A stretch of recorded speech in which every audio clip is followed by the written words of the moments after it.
Marie Pavlenko est vraiment une de mes autrices préférées, donc je suis trop contente qu'elle écrive un nouveau roman young adulte, vraiment dans la tranche d'âge qui me plaît le plus avec sa plume à elle.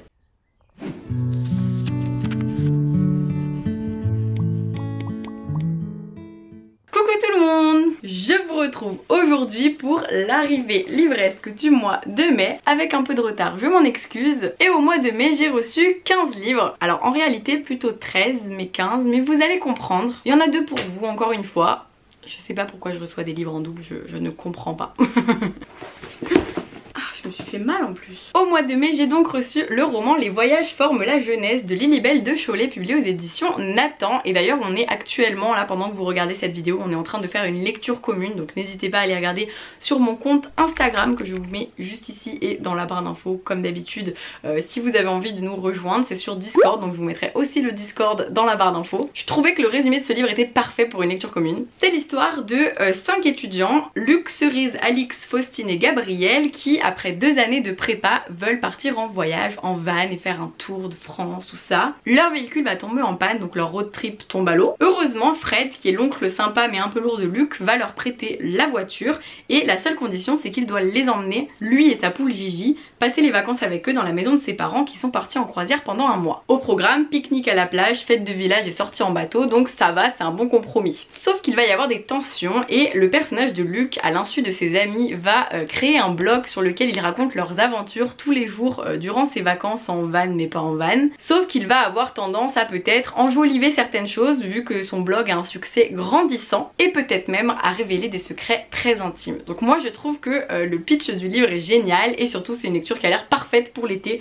donc trop hâte. Là actuellement j'ai pas encore commencé mais quand vous regarderez cette vidéo je serai en pleine lecture, donc j'espère que je vais autant aimer que je l'attends parce que il me fait trop envie. Un autre livre où il faut aller sur Instagram si vous avez envie de le remporter parce qu'il va y avoir des indices, des énigmes et peut-être même des livres cachés dans Paris. Je dis ça, je dis rien. Il s'agit de La disparition d'Audrey Wilde de Eve Chase, publié aux éditions 10-18. Un livre avec mon prénom dans le titre, c'est très rare, j'en connais 2 pour l'instant, donc voilà, c'est le deuxième. Après Audrey retrouvée, je sais pas si ça vous dit quelque chose. C'est l'histoire de Jessie qui va en 2009 quitter Londres pour s'installer en pleine campagne dans un manoir, le manoir d'Applecross. Et elle veut y prendre un nouveau départ avec sa famille, elle pense que tout le monde en a bien besoin. Sauf qu'il y a plein de rumeurs sur cette maison qui aurait potentiellement abrité des drames. On va également suivre ce qu'il se passe en juin 1959 lorsque Margot, 15 ans, et ses 3 sœurs arrivent chez leur oncle et tante au manoir d'Applecross, un manoir dans lequel leur cousine Audrey a disparu 5 ans plus tôt et elle n'a jamais été retrouvée, donc on ne sait pas si elle est décédée, si elle a été enlevée, si elle est encore vivante ou pas, grand mystère. Et donc avec 50 ans d'écart, on va suivre ces 2 histoires qui sont finalement un petit peu liées quand même et peut-être comprendre ce qui est arrivé à Audrey et espérer qu'il n'y ait pas de nouveaux drames dans ce manoir. Je n'en sais pas plus, en vérité c'est ma lecture en cours donc j'en sais plus mais je ne vous en dis pas plus, mais j'ai découvert en parlant sur Instagram que vous étiez beaucoup à connaître Eve Chase pour justement ces thrillers qui se passent dans la campagne anglaise avec souvent des flashbacks, des temporalités différentes et visiblement c'est un petit peu sa patte à elle. Ensuite j'ai reçu À vivre avec de Alice Pauzière, publié aux éditions Scrineo, que j'ai reçu 2 fois, je ne sais pas pourquoi. C'est pour ça que je vous disais qu'il y aurait des livres pour vous. Donc comme dans la dernière arrivée livresque, je vous mets en barre d'infos un formulaire dans lequel vous pouvez mettre le mot magique, on va dire santé mentale dans celui-ci. Pour gagner celui-ci il faudra écrire santé mentale parce que vous allez comprendre. J'ai hâte de le lire mais en même temps je pense qu'il faut un certain mood pour le lire parce que ça a l'air assez difficile puisqu'on y suit justement le personnage de Victoire qui n'a pas dit un mot depuis le décès de son meilleur ami. Mais on va également suivre le personnage d'Oscar qui ne cesse de parler pour fuir son anxiété, ainsi que Isaac qui tente de recoller les morceaux avec sa mère. Ils sont 3, ils forment un trio assez improbable de jeunes adultes qui sont brisés par la vie et justement est-ce que en étant tous ensemble ils ne vont pas réussir à avancer. C'est un livre qui parle voilà de santé mentale, de deuil, donc ça a l'air d'être des thématiques qui sont assez difficiles à lire surtout si vous pouvez y être confronté au quotidien, mais en même temps un livre qui peut je pense aider, qui peut je pense nous faire nous sentir compris aussi quand on vit ces choses que les personnages vivent et j'ai du coup très hâte de le lire, donc vraiment je le mets dans mes livres à lire dès que possible et faudrait que je le mette dans ma pile à lire d'été, même si c'est pas franchement fun dit comme ça, il a une jolie couverture pour l'été. Et encore un doublon avec Famille de menteurs. Alors là je pense qu'il y en a plein d'entre vous qui connaissent très bien le roman Nous les menteurs, qui de base est déjà un roman qui est très connu depuis qu'il est sorti, mais qui en plus a connu un nouveau succès grâce à TikTok. Donc vraiment Nous les menteurs, tout le monde connaît ce livre. Et personnellement j'avais pas tant aimé que ça, parce que je pense que je m'attendais à une pépite et que finalement j'étais en mode ouais. Mais en même temps, je sais que le style de Hillocart est un style qui est assez particulier, puisque j'avais lu d'autres livres de cette autrice. C'est donc une autrice qui a un style assez particulier, assez froid, et en même temps je trouve ça intéressant. Mais du coup ça m'a quand même donné envie de tenter l'expérience. Là ils ont mis la petite pastille, le phénomène TikTok évidemment. Donc là j'en ai deux. Bon écoutez, là on va pas faire... on va dire que le mot pour remporter ce livre c'est secret, puisque au dos il y a écrit les Sinclair ne révèlent jamais leurs secrets. Donc si vous voulez remporter ce livre, dans le formulaire qui est en barre d'infos, vous écrivez secret, tout simplement. Donc si vous avez lu Nous les menteurs, vous pouvez lire ce livre. Si vous n'avez pas lu Nous les menteurs, vous pouvez aussi lire ce livre, puisque ce n'est pas une suite, c'est un préquel. Donc c'est ce qui s'est passé avant Nous les menteurs. Ça c'est l'avantage, c'est que du coup ce livre peut être lu par tout le monde. On va donc remonter aux origines du drame familial de l'île privée des Sinclair, et donc on va ici parler des personnages qui étaient avant sur cette île. Les Sinclair, c'est une famille riche qui se sent un petit peu au-dessus de tout le monde, au-dessus des lois parfois même, et justement il y a ces questions de mensonges et de secrets qui sont très présentes dans cette histoire, tout comme dans Nous les menteurs. Alors je ne l'ai pas lu donc je n'en sais rien, mais c'est un livre qui est connu pour ça, et pour ce côté un peu, les relations entre les personnages sont assez, pas forcément saines, mais en même temps on a envie d'en savoir plus. Enfin, c'est vraiment des livres qui donnent ces sentiments là. J'ai reçu une beauté, c'est le tout nouveau roman de Victor Dixon, Le tombeau des immortels de Vampiria America. Donc Victor Dixon a publié une nouvelle trilogie dans l'univers de Vampiria, mais pas une suite. C'est-à-dire que vous n'êtes pas obligé d'avoir lu Vampiria pour pouvoir lire cette nouvelle série qui, en plus, le livre objet est incroyable. C'est du tissu, il y a de la dorure dessus, enfin c'est vraiment magnifique. Vraiment le livre est magnifique. Enfin, franchement c'est waouh. Oh, franchement le résumé donne trop envie, il a l'air trop bien. Vous savez que moi je suis pas fan de Vampiria parce que c'est un peu fantastique et tout, mais là j'ai l'impression qu'on est un peu sur un autre style, et Victor Dixon me l'a dit d'ailleurs, hein, il m'a dit je sais Audrey que tu n'aimes pas trop Vampiria, mais peut-être qu'il pourrait te plaire. Après il me force pas à le lire bien sûr. L'histoire se passe en Amérique, à New York, donc on est toujours dans la mania Vampiria, c'est-à-dire que les vampires dominent le monde en gros. Sauf que justement les Amériques n'ont jamais obtenu l'indépendance, donc depuis 3 siècles, les nobles vampires de la vieille Europe règne sans partage sur le nouveau monde. Donc c'est l'Europe qui gouverne tout. Chaque année, 13 jeunes mortels venus des 13 colonies du monde sont convoqués à New York et sont transmutés en vampires. Donc des jeunes débutants deviennent immortels, et justement ça va donner lieu à un bal prodigieux, célébration de sang à la gloire des seigneurs de la nuit. Donc on va célébrer justement ces 13 nouveaux jeunes vampires. Sauf qu'il va y avoir une prise d'otage, puisque on va suivre 6 desperados, des gens qui estiment que les suceurs de sang, les vampires, leur ont tout arraché, et ils veulent tenter l'impossible. Guidés par une mystérieuse sorcière, ils veulent s'introduire dans le bal afin de séquestrer les fameux débutants qui viennent d'être transmutés en vampires et leur faire payer le pouvoir vampirique. Vous vous doutez que de cette mission dépend leur sort à tous les 6, mais aussi celui des Amériques entières. Franchement ça a l'air pas mal, on part un peu sur un autre mood que la saga Vampiria.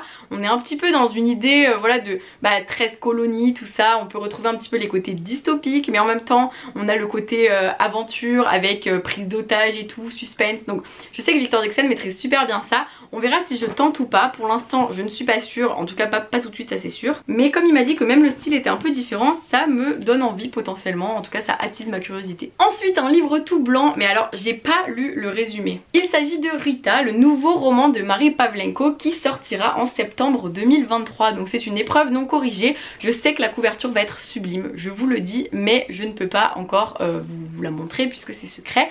Mais vraiment il a l'air incroyable, et c'est Marie Pavlenko, donc un roman de Marie Pavlenko, c'est forcément une pépite. Et donc on va suivre dans cette histoire l'histoire de Rita justement, dont le portrait va être dressé par tous les personnages qui l'entourent. Par exemple Vigo qui l'aime comme un fou, Roman qui est son ami attentionné, Timur qui est son copain décalé. Ils vont tous brosser un portrait de Rita durant son année de terminale, les élèves, les professeurs. Sauf que c'est au moment où Rita prendra la parole qu'on découvrira l'envers de tout ce décor. Donc je n'en sais pas plus. Justement on m'a dit de ne pas trop en lire pour ne pas trop en savoir et pour plonger dedans un peu à l'inconnu. Donc j'ai hâte de lire, et je pense que je m'y mettrai cet été pour pouvoir un petit peu le lire avant tout le monde quand même, pour être sûre de pas être spoilée, et puis parce que Marie Pavlenko est vraiment une de mes autrices préférées, donc je suis trop contente qu'elle écrive un nouveau roman young adulte, vraiment dans la tranche d'âge qui me plaît le plus avec sa plume à elle. De la part des éditions Pocket Jeunesse, j'ai reçu Royal Blood de Aimé Carter, publié aux éditions donc PKJ, je viens de le dire. Il s'agit de l'histoire d'une jeune américaine qui va devenir le pire cauchemar de la monarchie britannique. On va suivre l'histoire de Evangeline Bright qui a 17 ans et qui est une fille illégitime du roi d'Angleterre. Elle est en plus de ça redoutable pour garder les secrets. Elle va donc être forcée de passer un été à Londres avec toute la famille royale qui n'est absolument pas ravie d'apprendre son existence, vous vous en doutez. Et au moment où son père va souhaiter nouer des liens avec elle et rattraper le temps perdu, l'identité d'Evangeline va être révélée au grand public. La jeune fille va alors se retrouver exposée aux yeux de tous par la presse et également accusée de meurtre. Elle va donc découvrir qu'il y a des secrets encore plus terrifiants que tout ce qu'elle pensait dans cette famille royale, mais elle va faire la rencontre du beau Kit et ça va peut-être l'aider à ne pas perdre pied. Donc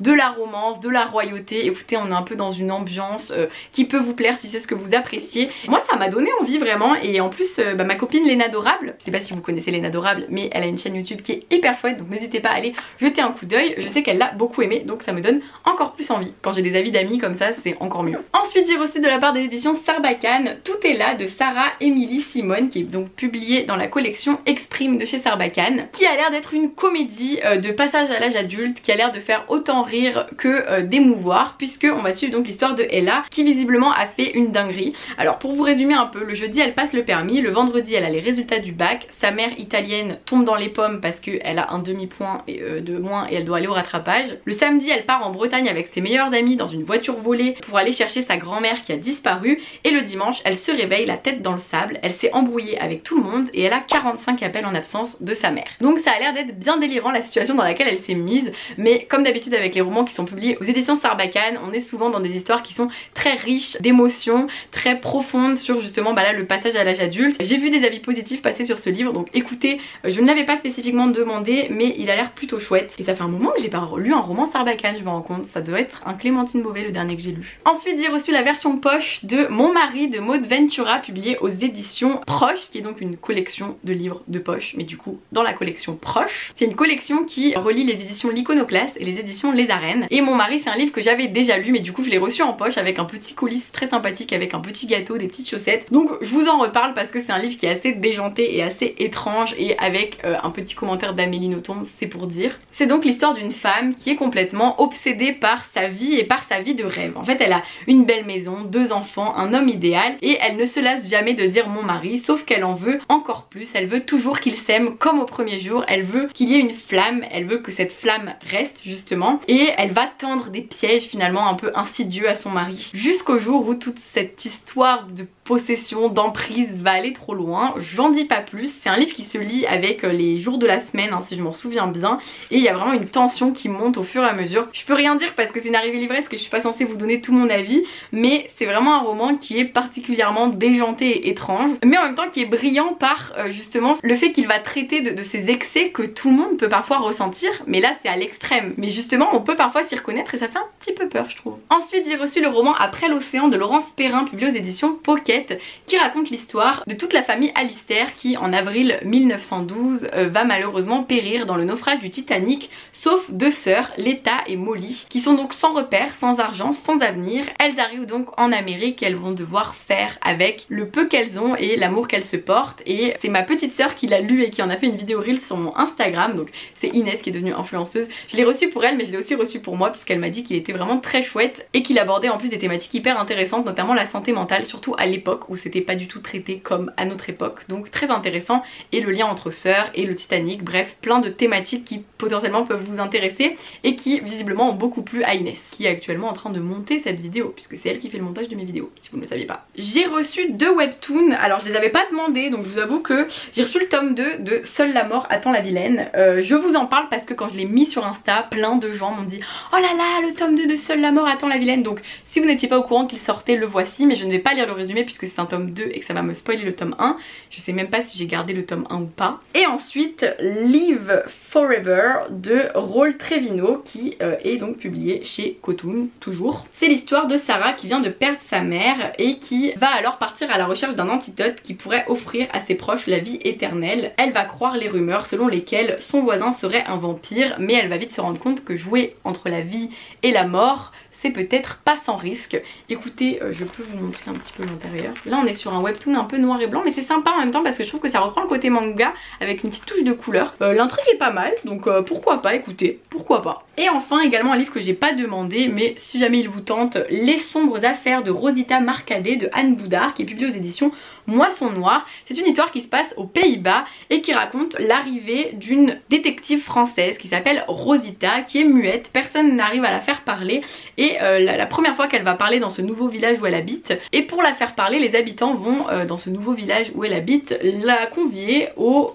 prochain rendez-vous mondain du village, c'est-à-dire l'enterrement de la vieille Linda. Ça a l'air assez déjanté. Au beau milieu de la cérémonie, un invité va se jeter du haut d'un toit, un suicide impossible puisque cet homme avait le vertige. Donc vous vous doutez que Rosita est probablement là pour enquêter, et j'en sais pas plus, mais ça a l'air assez déjanté, un petit peu dingue. Moi je l'ai pas demandé donc je pense pas que je vais le garder, mais je me suis dit que si ça vous tentait, si l'histoire, le fait que ça se passe aux Pays-Bas et tout, ça peut peut-être vous plaire si jamais. Je sais que parfois il y a des gens qui adorent quand les livres se passent dans leur pays, dans leur ville, tout ça, donc pourquoi pas. Et voilà pour cette arrivée livresque, j'espère qu'elle vous a plu. Dites-moi dans les commentaires quels sont les livres qui vous font le plus envie parmi cette sélection. Si vous en avez, que vous avez déjà lu, n'hésitez pas à me donner votre avis pour me motiver. J'espère que ça vous a plu, je vous fais plein de bisous et je vous dis à très vite pour une prochaine vidéo. Et comme d'habitude, passez de très belles lectures d'ici là.